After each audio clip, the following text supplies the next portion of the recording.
right, well, let's go ahead and get started. So first off, guys, welcome to Alpha Kappa Psi's virtual education session, Creating a Better World Through Business. I'm Mackenzie Lalka, and I serve AK Psi as the Associate Director of Education, and I'll be producing the webcast today. So before we dive into the content, I'm just going to cover a few housekeeping details. So all participants should be muted for the presentation and are going to begin with your video off. While we're going to go ahead and keep participants muted throughout the presentation, you can choose to go ahead and turn on your video if you want other participants and the presenter to see you. The chat feature is available for you to interact with other attendees and the presenter during the presentation. When posting, it'll share your name, but also consider mentioning your chapter or your university if you want to share that as well. After our presenter is done with the presentation, we're going to have a brief Q&A, so you can go ahead and submit any questions you have in the chat feature, and we will get to those at the end of the presentation. So for our program today, we have Nima Farshchi, who's going to go ahead and present on creating a better world through business. So at this point, I'll go ahead and hand it over to Nima. Thanks so much, Mackenzie. Thank you everyone for attending today. I'm so excited to kick off the Alpha Kappa Psi virtual education experience. In today's presentation, we'll be talking a little bit about the role of business and how business can make an impact through society. To start things off, a little bit about myself. So like Mackenzie said, my name is Nima Farshchi. I was an undergraduate brother at the University of Maryland's Omega Theta chapter, where I graduated in 2014. While in Alpha Kappa Psi as an undergraduate, I was involved in the pledge team and was vice president of my pledge class. Once I graduated at the University of Maryland, I realized that my passion in creating impact, but also in my future career, was through education. But my skill set through Alpha Kappa Psi was in business. So the path that took me down was going towards charter school operations. And for those of you who may not know what that is, it is basically running the financial, marketing, information systems, logistics, any business degree, but for a school itself at an elementary, middle, or high school level.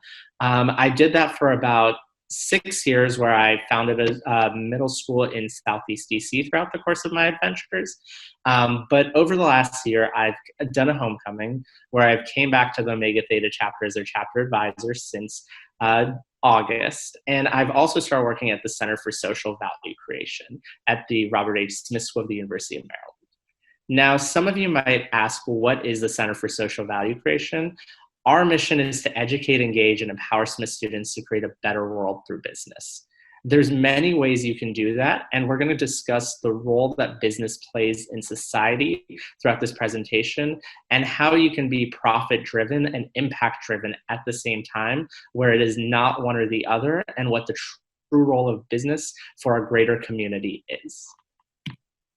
So when we think about the purpose of business and the original definition of what a business is and what a business is founded on, there is a simple bottom line: how you can make the most profit for your shareholders. If you're not making money, if you're not providing value for your shareholders, what is the purpose for you to exist if you are not being profitable?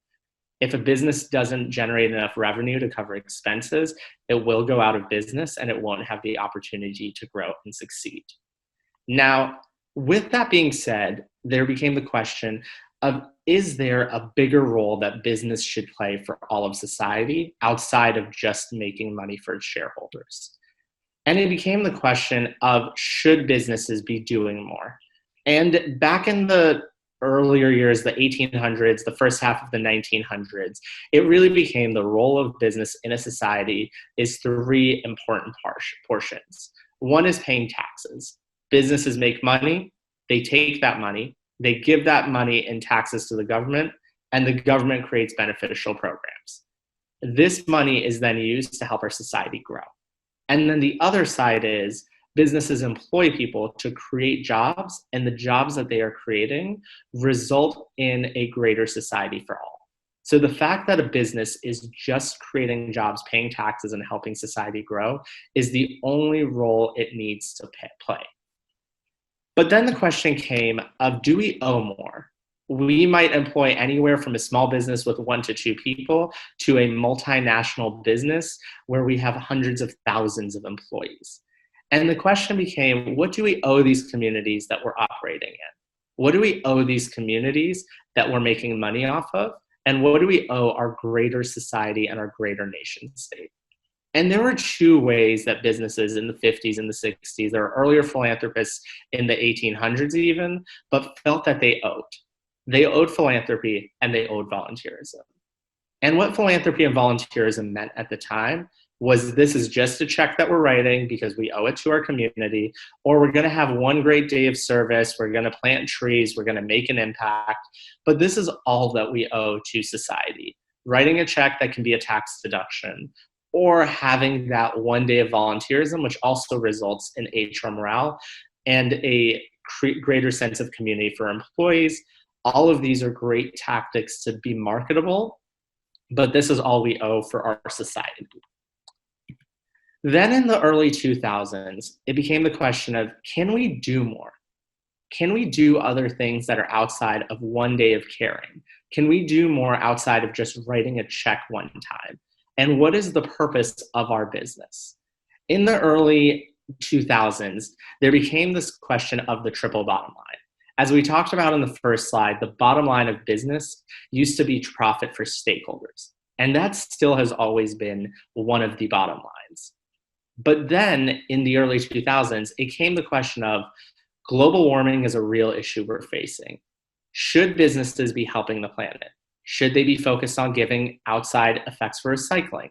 Should they care about what they use in their supply chain? Should they care about their waste and their output? And then also their people. Yes, they are helping their people through a day of community service, but should there be more for the greater community? Should they care about schools? Should they care about their employees? Should they care about the diversity within their people? When this became more prevalent between 2009 and 2015, this was viewed as something called corporate social responsibility. And the thought behind corporate social responsibility was that businesses, in addition to the regular operations, have a duty to the planet and people. Businesses, in addition to the work they do, should care about the impact they have on society. And businesses can use this as a tactic in addition to everything they're doing. Now, this is something that has been debated over the last 2 decades of should they do this in addition to their regular operations.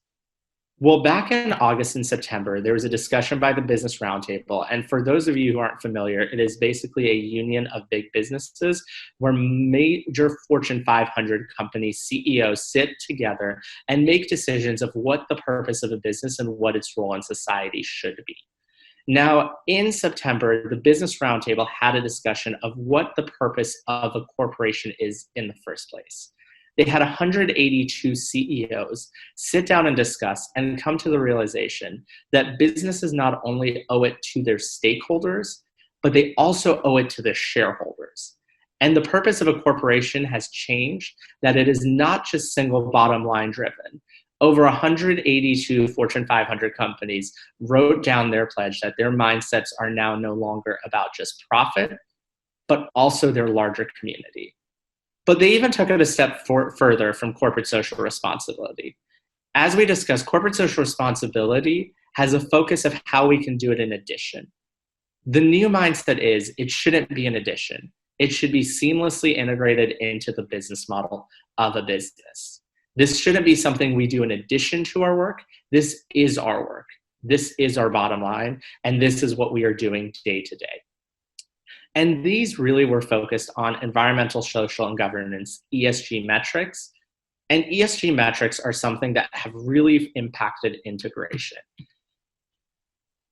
Over the last few months, many investment banks have been using ESG metrics, have been creating ESG funds on rating corporations. And this has been amazing. Now, what the ESG stand for, the environmental mindset, is the environmental impact that a company has. This isn't just we're turning off our lights for one day. This is in our everyday operations. What is the environmental impact we have? This isn't, do we have a day where we recycle or add recycle bins? This is what is our factory doing? What is our total output? And what is the impact of our environment on our bottom line? Stakeholders and social is the next part of ESG. So this is not just thinking about we're volunteering for a day or we're writing a check for a school anymore. When we're thinking about this, how can we utilize our core business skills to create an impact? If we are in financial services, it doesn't make sense for us to tackle food waste. It doesn't make sense for us to have a canned food drive. Why don't we tackle financial insecurity in the country and financial literacy? If we work in an organization that is focused on fried chicken, why don't we integrate this fried chicken into our business model and help the communities around us with feeding them? If we are a company that is figured on gas and we might think this is bad for our neighborhoods, for our environment, why don't we figure out a way to still make money and an impact at the same time? And the last is with governance. Governance is showing that purposeful diversity and showing those moral leadership skills needed for a company to be successful. Whether it is through transparency or through diversity, it has been shown that this has a direct impact on the profitable bottom line. Now, some of you might say, well, this is nice. Where is the money? There have been many companies like BlackRock who have $7 trillion invested who are refusing to invest in any companies that don't have at least one more board member. JP Morgan announced this 2 months ago as well. So unless companies are proving it, there are companies like ISS Corporate Solutions that are focused on doing reviews and metrics and advisory for companies on how to have the greatest impact. So when they go to these seed funders, they can show it. And the last part is thinking about now with the market collapse. There have been multiple Wall Street Journal articles and Bloomberg articles that have come out over the last 2 weeks showing that ESG funds from State Street, from BlackRock, have outperformed traditional funds in this collapse. It is showing that this isn't just a 2-year trend, but whether the market is strong for 2 years or has a financial crash, companies focused on environmental, stakeholder, and governance in their core values and caring about more than just the profit bottom line are doing better in both good times and in bad.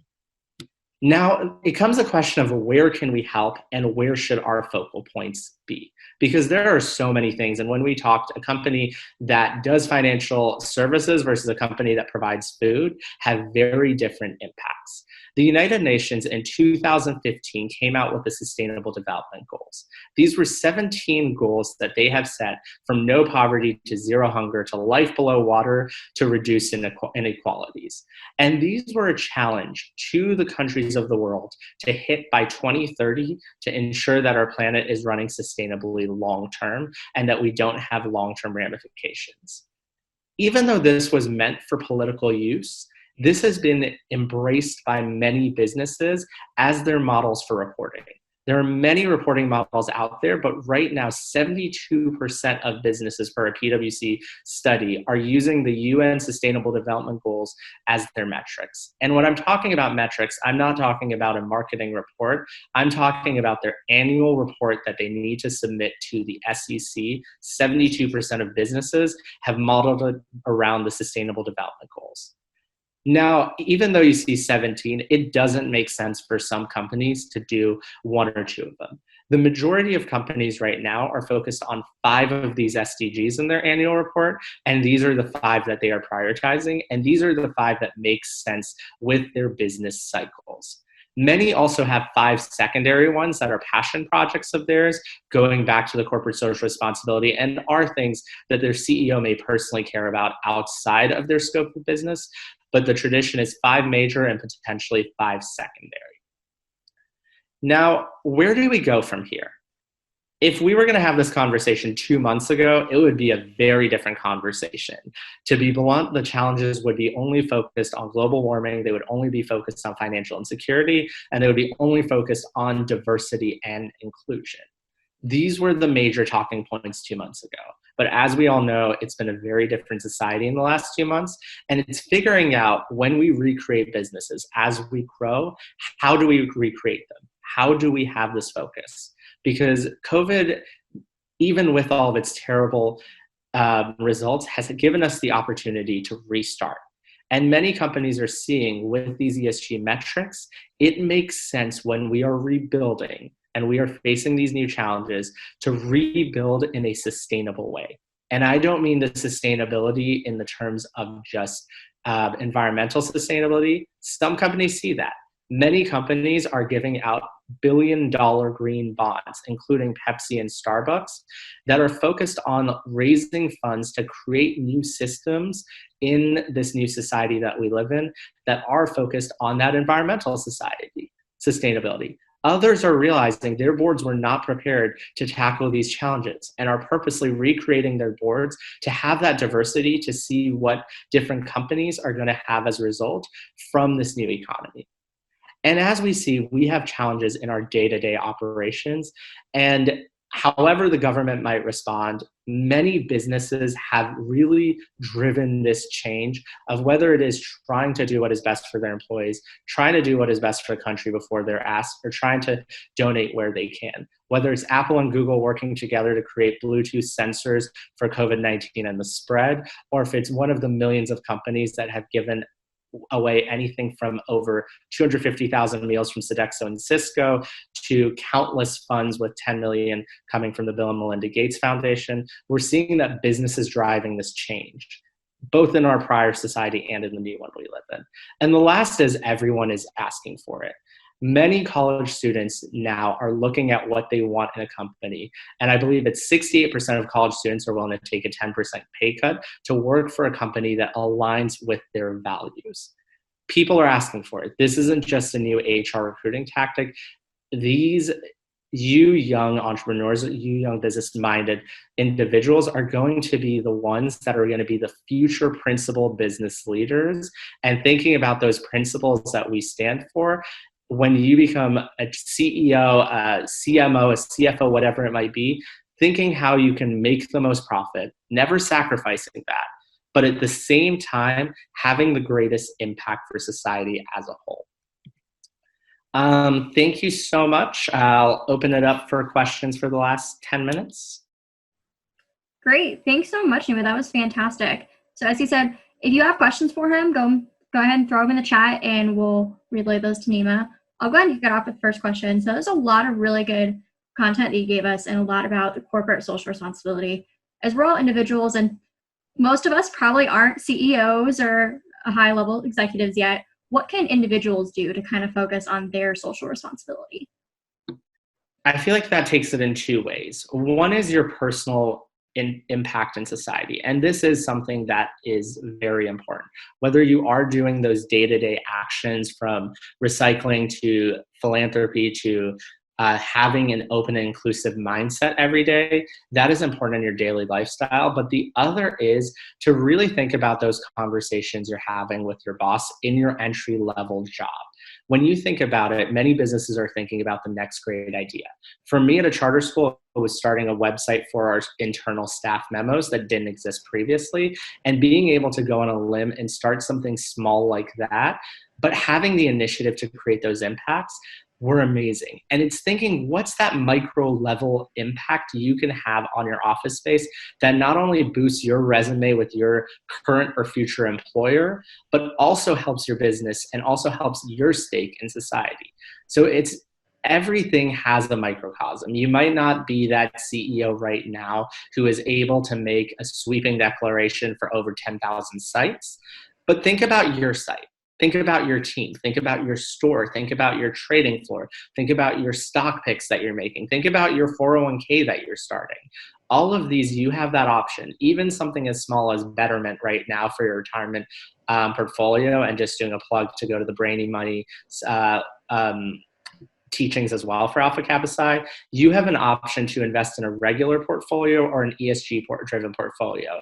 And I know that my ESG driven portfolio is doing better than the market average right now. So when you're even thinking about what companies to invest in, do that research, see what they're actually doing, and actually dig in with your own pocketbooks. Great. So another question I have is just so people are really interested in learning more, where would you recommend that they kind of go to get some more information about this topic? At the collegiate level, there's two great student organizations that are international right now. One is Net Impact. Net Impact is both at the undergraduate and MBA level, as well as the professional level. They have an amazing job portal, events, their conferences in Baltimore next year, and they have great opportunities for students to both grow, learn, network, and connect. The other is Ashoka Changemakers. They actually have their virtual conference this Thursday and Friday, and it's an amazing opportunity to learn more about what's happening more on the social entrepreneurship side, whereas Net Impact is more on the corporate side. If you are in industry, two great organizations that are focused on this are the U.S. Chamber of Commerce, in particular their foundation.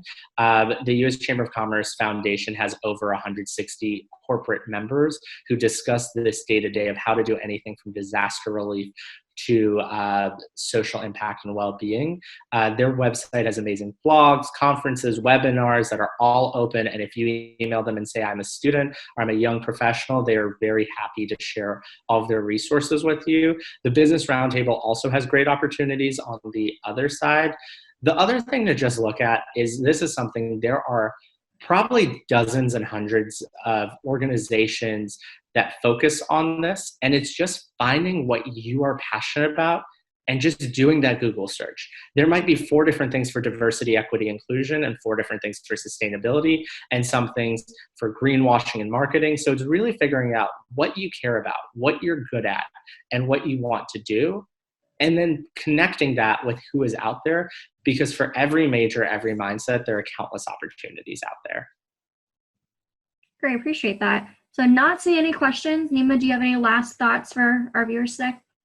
Last thoughts, just honestly ask, learn, and think as much as you can. It's really important to think thoughtfully, creatively, and critically, and keeping what you care about. A good friend of mine told me once, do what you're good at with what you love. And if you do both at the same time, you have the greatest impact on society. So really, now that we have that time at home, reflect on what you care about and where your values are, and also consider what your strengths are. Marry the two of them, and that's the dream job for you. Perfect. Thanks so much, Nima. Big thank you for joining us today. And thanks to all the viewers, guys, for logging in and listening and hearing great information from Nima. So if you're interested in more, do log in to the My AKSI community and go to the events tab, where you can register for more upcoming events, as well as take advantage of all the other great opportunities the community has to offer. So thank you guys for joining us, and have a great rest of your day.